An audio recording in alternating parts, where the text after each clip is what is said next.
কিছু কবিতা থাকে যা শুধু লেখা নয়, হয়ে ওঠে এক আগুন।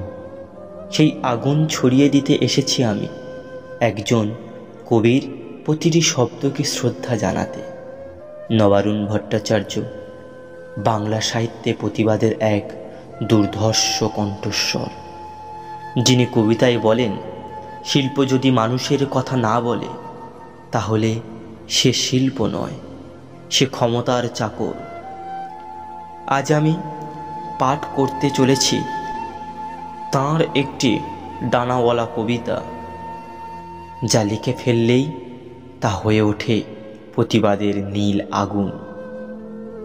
এই কবিতায় আছে প্রতিবাদ, রাগ, প্রশ্ন এবং অসীম ভালোবাসা সেই সব মানুষের প্রতি যারা বেঁচে থাকার প্রতিদিনের লড়াইয়ে লড়ছে এবং লড়েই চলেছে।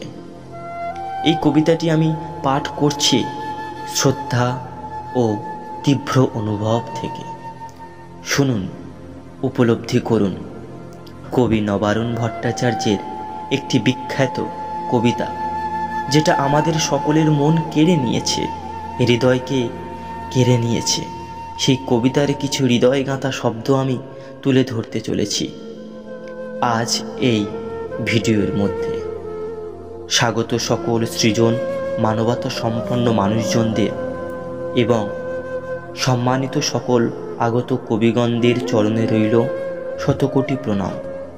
শুরু করছি কবি নবারুণ ভট্টাচার্যের এক বৃহৎ সৃষ্টি।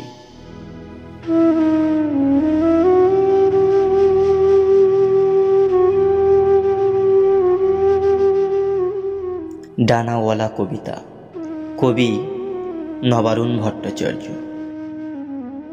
বাতাসে টাকা উঠছে, তুমি ভাবলে প্রজাপতি, এবং লিখে ফেললে একটি হালকা রঙিন কবিতা। আকাশে উড়ছে যুদ্ধ বিমান, তুমি ভাবলে পাখির ঝাঁক, এবং সেই লিখে ফেললে একাধিক ডানাওয়ালা কবিতা। এইভাবেই তুমি বুলেটকে ভেবেছ লিপস্টিক, বোমার ধোঁয়াকে ভেবেছ মেঘ। তাই শিশুর ছেঁড়া হাত, বুক ফুটো মানুষ, বিধ্বস্ত হাসপাতাল, কিছুই তোমার চোখে পড়েনি।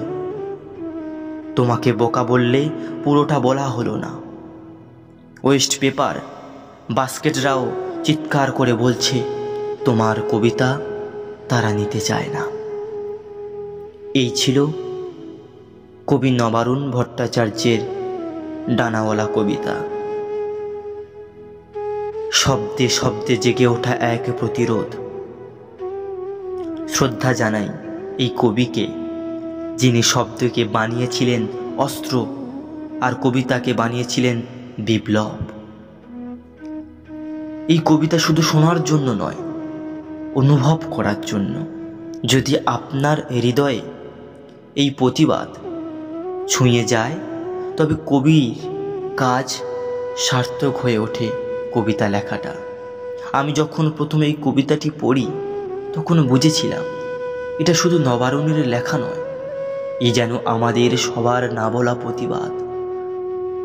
তাই আজ আপনাদের সঙ্গে ভাগ করে নিলাম এই সুন্দর একটি সৃষ্টিকে। ধন্যবাদ, ভালো থাকবেন, সুখে থাকবেন, এবং আপনাদের ভালোটা কামনা করি ঈশ্বরের কাছে। কবিতাটির শব্দ এবং ভাষার ভঙ্গি যদি আপনাদের কিছুটা ভালো লেগে থাকে, তাহলে প্লিজ এই ধ্বংসাত্মক আগুন ছোট্ট একটি প্রয়াস এবং ছোট্ট একটি ইউটিউব চ্যানেলের সাথে থাকতে ভুলবেন না।